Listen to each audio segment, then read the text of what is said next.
talk to you about how my administration is dealing with our situation on the southwest border.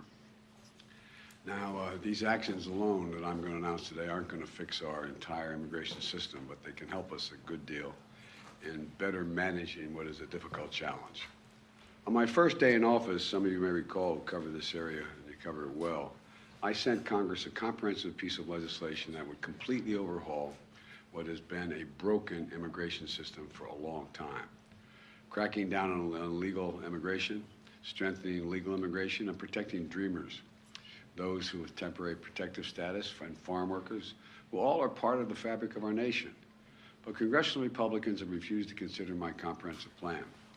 And they rejected my recent request for an additional $3.5 billion to secure the border and funds for 2,000 new asylum personnel, another asylum officers and personnel, and 100 new immigration judges, so people don't have to wait years to get their claims adjudicated, which they have a right to make a claim legally.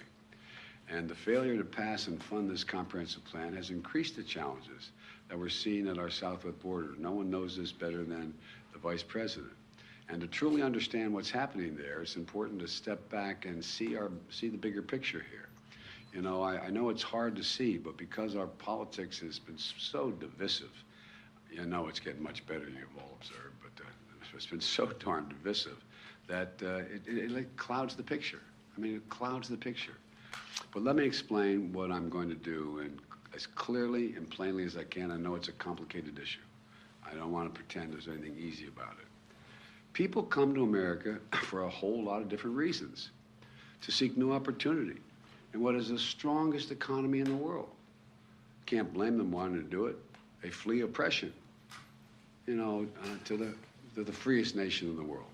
They chase their own American dream in the greatest nation in the world. And the story of America is the story of so many of your families, including mine, going back to the mid-1800s from Ireland. Now, there are a number of ways to immigrate to America legally under our existing laws.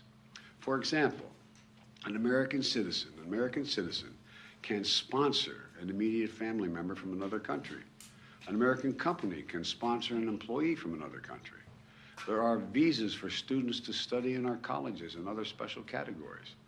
And regardless of the legal pathway they process them to require everyone be involved in following the law. That's the notion. There are laws to get here legally.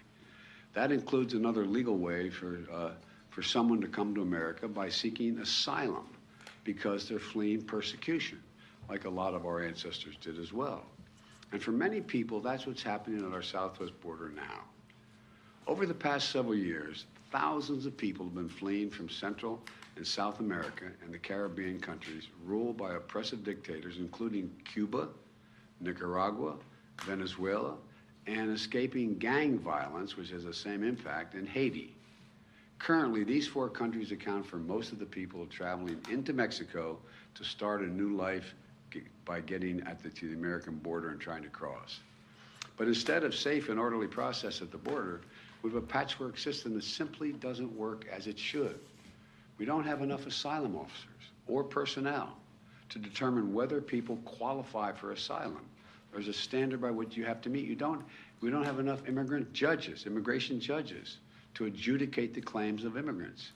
In fact, the previous administration used a rule called Title 42 to deal with the pandemic, to rapidly expel people who crossed the border. It was designed to deal with the pandemic, but it's used as a means to expel people at the border.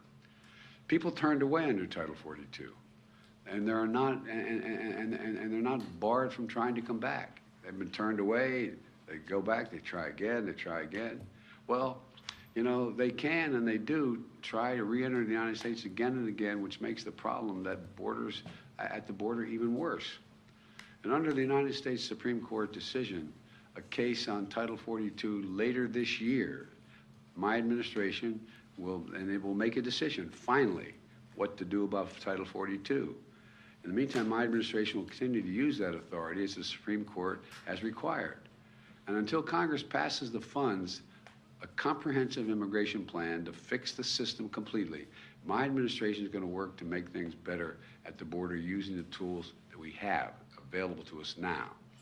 Today, my administration is taking several steps to stiffen enforcement for those who try to come without a legal right to stay, and to put in place a faster process, I emphasize a faster process, to decide a claim of asylum. Someone says, I'm coming because I'm escaping oppression. Well, there's got to be a way to determine that much quicker for people who are credibly seeking protection from persecution. Secretary of Homeland Security Mayorkas will detail these actions very shortly after I finish at Homeland Security. But here's one significant step we're taking. Over the summer, we saw a huge spike in the number of Venezuelans traveling through Mexico and attempting to enter the United States without going through our legal processes. We responded by using and ensuring that there are two safe and lawful ways for someone leaving the country to come to America. That was one of the reasons you were proposing. First, if they're seeking asylum, they can use an app on their cell phone called CBP1, O-N-E, CBP1, O-N-E. That's to spell it out, not the number one. To schedule an appointment at a port of entry and make their asylum claim there without crossing the border unlawfully and have a decision determined by an asylum officer, do they qualify? Second, in October, we worked with the Mexican government to launch a new parole program. There's another program called, you all know it, but the public may not, called the parole program, that immediately showed results by reducing the number of people crossing the border unlawfully. The way this parole program works, one must have a lawful sponsor here in the United States who agrees to sponsor you to get here. Then that person has to undergo rigorous background checks and apply from outside the United States and not cross the border illegally in the meantime. If they apply and their application is approved, they can use the same app, the CBP1 app, to present at a port of entry and be able to work in the United States legally for 2 years. That's the process. But if their application is denied, or if they attempt to cross into the United States unlawfully, they'll be returned back to Mexico and will not be eligible for this program after that. So so making the program available, if they apply and they do it properly, fine. If they don't apply and they try to come through, they're not going to have an opportunity to deal with the program. This new process is orderly, it's safe, and it's humane, and it works. Since we created the new program, the number of Venezuelans trying to enter America without going through a legal process has dropped dramatically from about 1,100 per day to less than 250 per day on average. That's several hundred people on average every single day who are not crossing into America illegally. Today, I'm announcing that my administration is going to expand the parole program for people not only from Venezuela, but from Cuba, Nicaragua, and Haiti. Again, these four countries, Venezuela, Cuba, Nicaragua, and Haiti, these four countries account for most of the people now traveling into Mexico to try to start a new life by crossing the border into the United States of America on the southwest border. We anticipate this action is going to substantially reduce the number of people attempting to cross our southwest border without going through a legal process. In fact, today, I'm announcing that Mexico has agreed to allow to return up to 30,000 persons per month who try, get caught, and get sent back from those four countries, or apprehended while attempting to unlawfully cross the border, the southwest border. My message is this: if you're trying to leave Cuba, Nicaragua, or Haiti, or have agreed to begin a journey to America, do not just show up at the border. Stay where you are and apply legally from there. Starting today, if you don't apply through the legal process, you will not be eligible for this new parole program. Let me reiterate. You need a lawful sponsor in the United States of America, number one, and you need to undergo a rigorous background check, number two. If your application is approved and you show up at a U.S. airport or when and where directed, excuse me, you have access. But if your application is denied or you attempt to cross into the United States unlawfully, you will not be allowed to enter. Look, we should all recognize that as long as America is the land of freedom and opportunity, people are going to try to come here. And that's what many of our ancestors did. And it's no surprise that it's happening again today. We can't stop people from making the journey, but we can require them to come here, that they come here in an orderly way under U.S. law. And let me say it again. The actions we're announcing today will make things better, but will not fix the border problem completely. There's more that has to be done. I laid that out in the first week I was here. That work will not be done unless and until the Congress enacts and funds a more comprehensive immigration plan that I proposed on day one. Until Congress has acted, I can act where I have legal capacity to do so. Last year, I brought together 20 leaders, many of you were there, and from the Western Hemisphere, heads of state, to stabilize the flow of immigration, to expand pathways to immigration, and to manage the border humanely. The leaders of the hemisphere built on those efforts that I led when I was vice president to expand economic assistance to nations in North Central America, so people here can improve their economic prospects at home instead of having to leave for the United States. Most people would much rather stay in the country they are if they can feed their families, be safe, send their kids to school, and have opportunity. It's not like people, you've heard me say it before, it's not like people are sitting around a table and somewhere in Central America and say, I got a great idea. Let's sell everything we have. Let's give it to a coyote, a smuggler. They'll take us on a harrowing journey for thousands of miles to get to the United States. Then we're going to legally cross the border. They're going to drop us in the desert, and we're faced where we don't speak the language. Won't that be fun? I'm not being facetious. Well, President Harris led this effort to make things better in the countries from which they are leaving. And thanks to her leadership, she's been able to generate more than $3.2 billion from the private sector to create jobs and opportunities in El Salvador, Honduras, and Guatemala. Tell people stay in their own countries, home countries, where it'll be safer and they have some opportunities. We've also set up a joint patrols and law enforcement with Mexico and Guatemala that share real-time information on locations that smugglers are using to convince migrant groups to cross illegally. That's what they're doing. They're out recruiting. They're taking all the savings or anything they have to take them on an incredibly dangerous journey. We embedded our Border Patrol officers with Mexican patrols to detect and raid human smuggling operations. Thus far, there had more than 7,000 arrests of human smugglers in the last 6 months. 7,000. That's not just human smuggling at the border. We're focused on cracking down on drug smuggling, which is a serious and deadly problem, and I made a promise we would try this.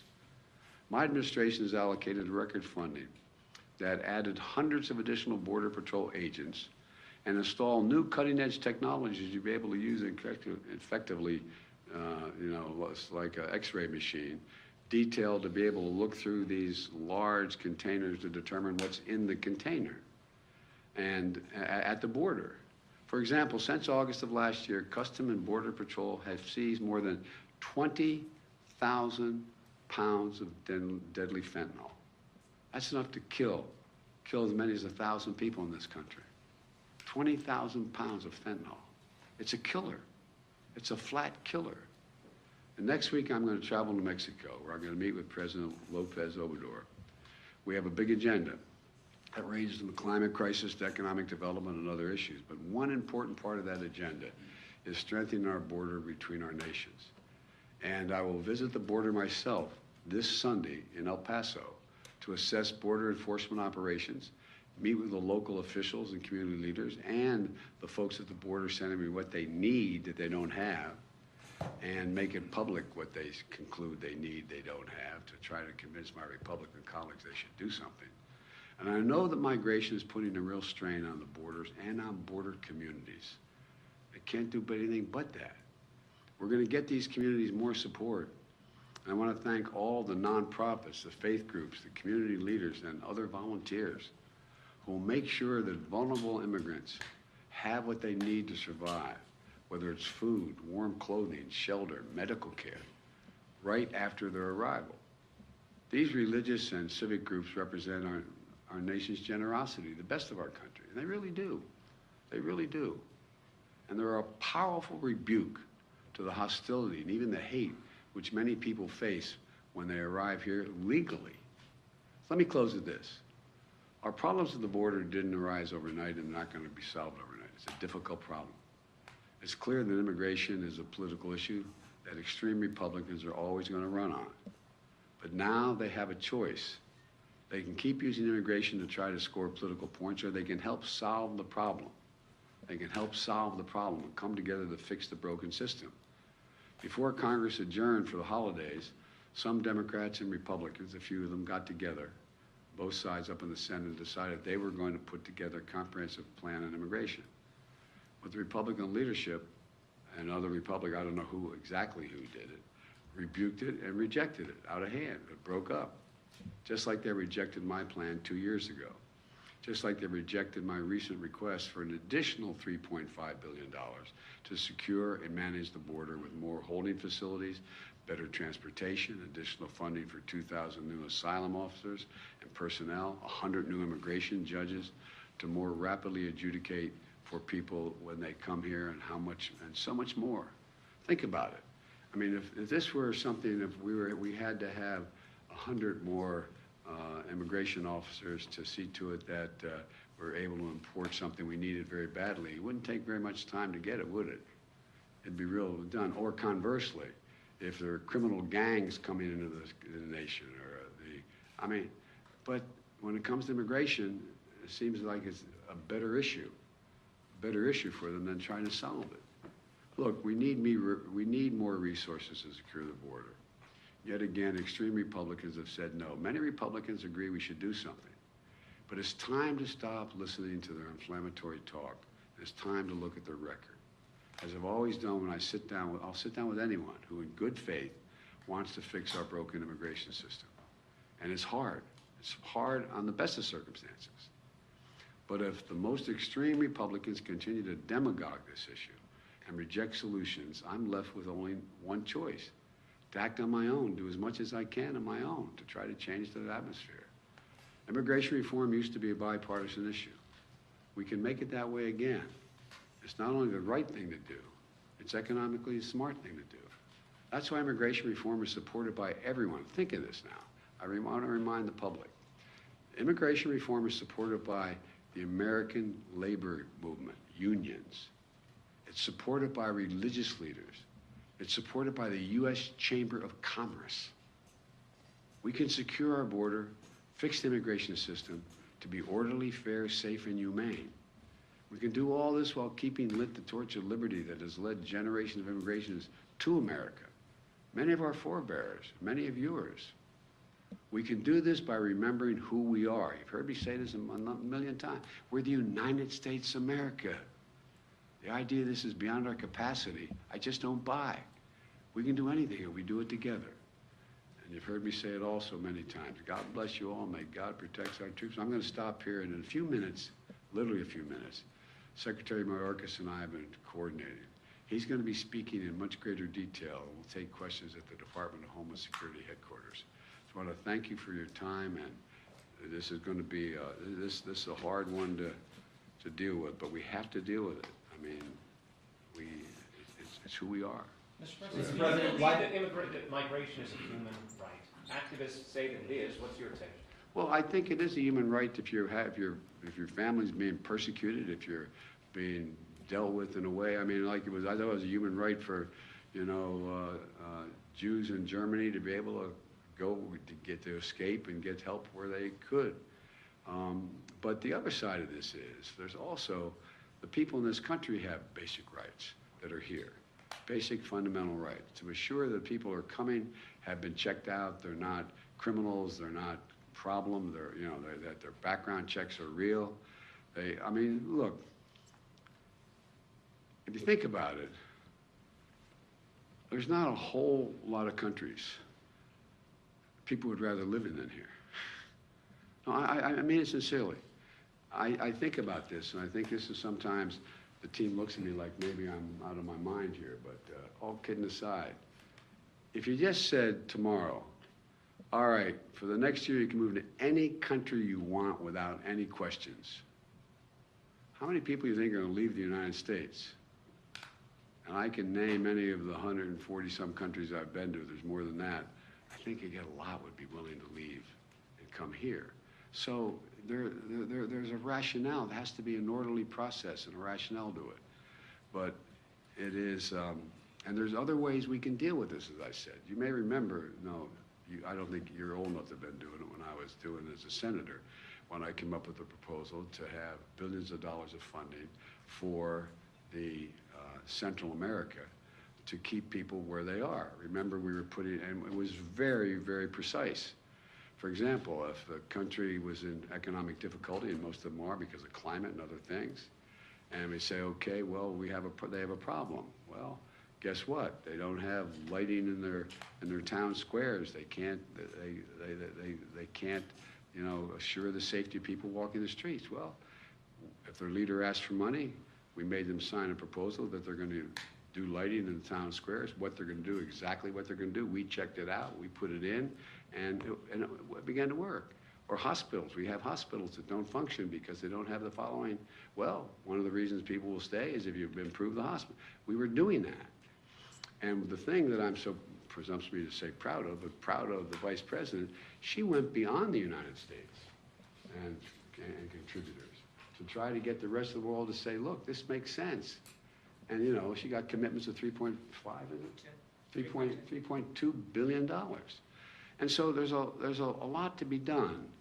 And think about it, even back in days when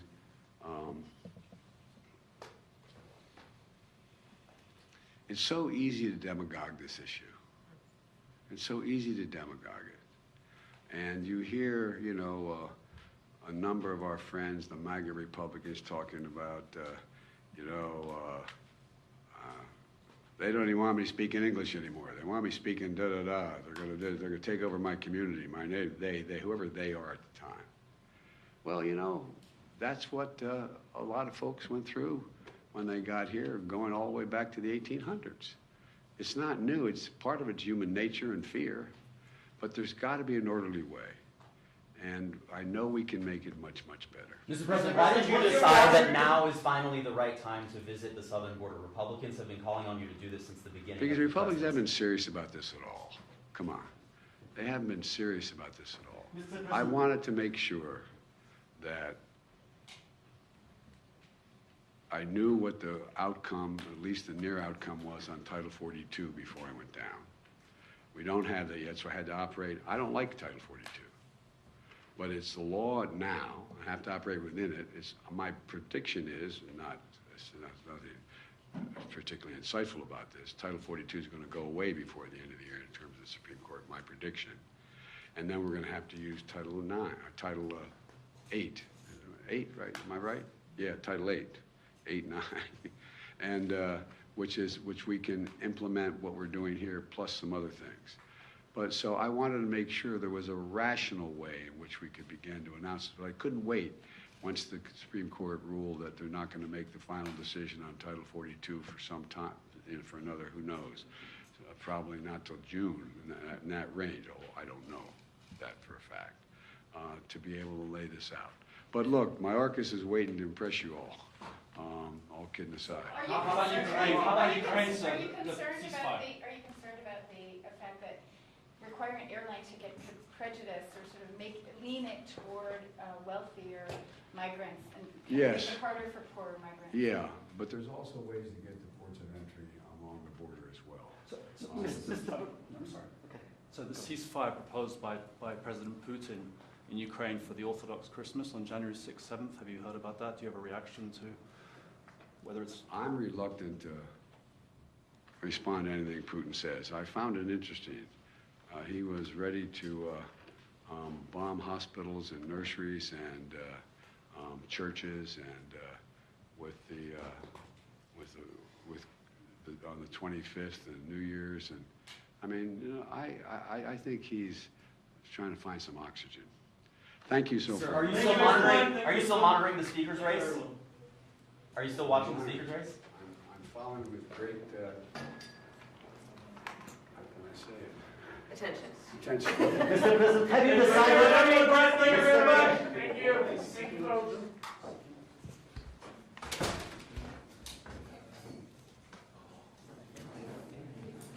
Yeah, right? Yeah.